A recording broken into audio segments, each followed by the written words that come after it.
잠 못 드는 밤 정말 괴롭죠. 뜬 눈으로 밤을 새우면서 뒤척여본 경험 아마 다들 한 번쯤은 있으실 거예요.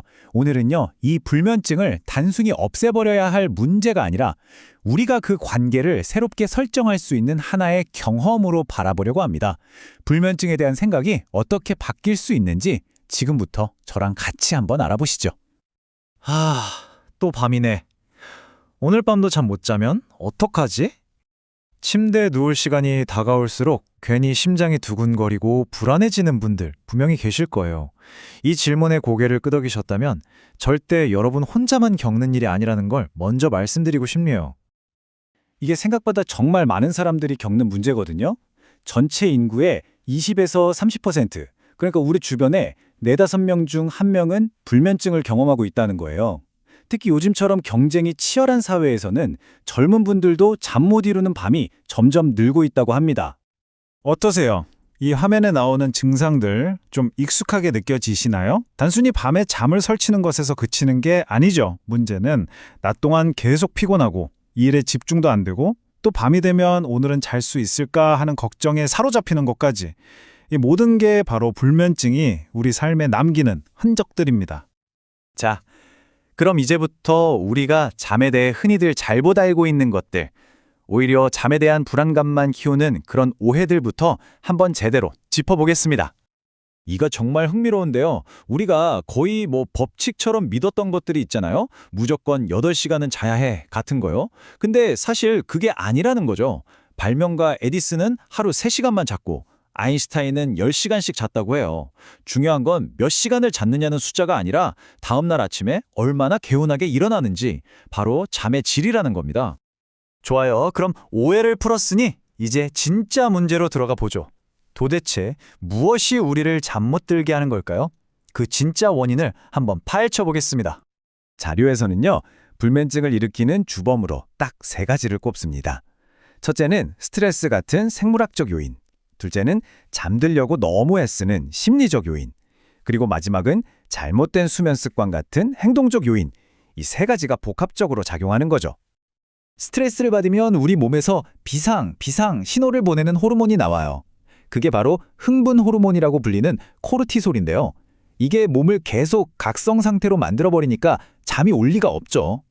특히 현대인들은 몸이 힘든 것보다 머릿속이 복잡하고 감정이 억눌리는 데서 오는 스트레스가 더 크잖아요. 바로 그게 우리 몸을 계속 깨어있게 만드는 겁니다. 이게 진짜 불면증의 가장 큰 함정이자 역설입니다.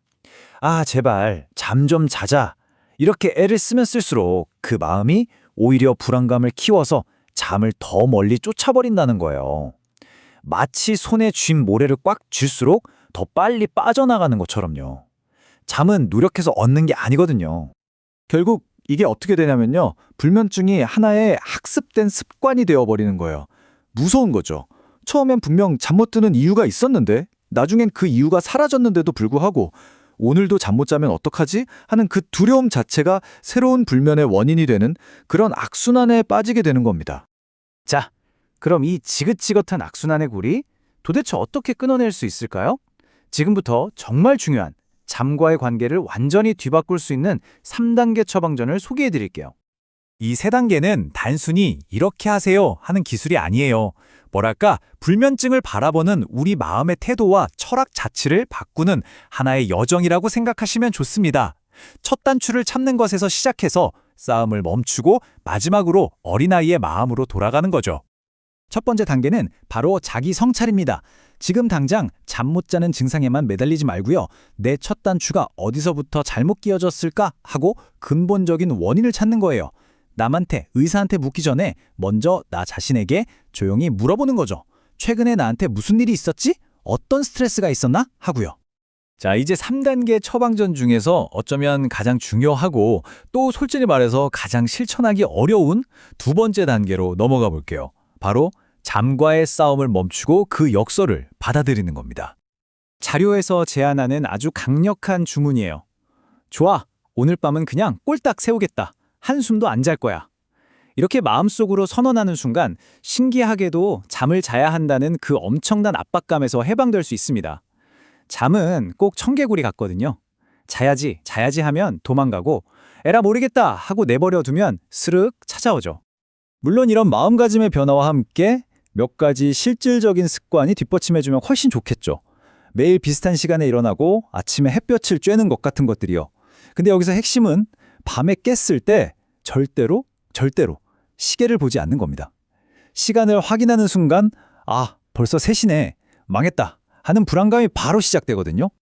자, 드디어 마지막 처방입니다. 이게 어쩌면 불면증을 극복하는 가장 궁극적이고 심오한 해답일지도 모르겠습니다. 바로 아이처럼 살기입니다.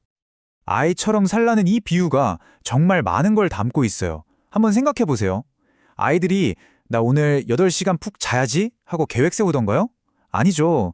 그냥 온 힘을 다해서 신나게 놀다가 에너지를 다 쓰면 그대로 쓰러져 자는 거예요. 복잡한 생각 없이 그냥 지금 이 순간에 충실한 거죠.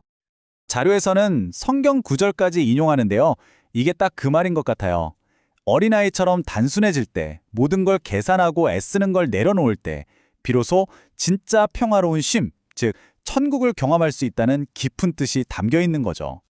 오늘 이야기 결국 이 질문 하나로 모아지는 것 같습니다. 어쩌면 더 나은 잠을 위한 비결이 수면 안대나 좋은 베개처럼 무언가를 계속 더하는 것에 있는 게 아니라 오히려 잠을 자려는 노력과 걱정을 덜어내는 것에 있는 건 아닐까요? 이 질문을 여러분께 남기면서 오늘 설명을 마치겠습니다.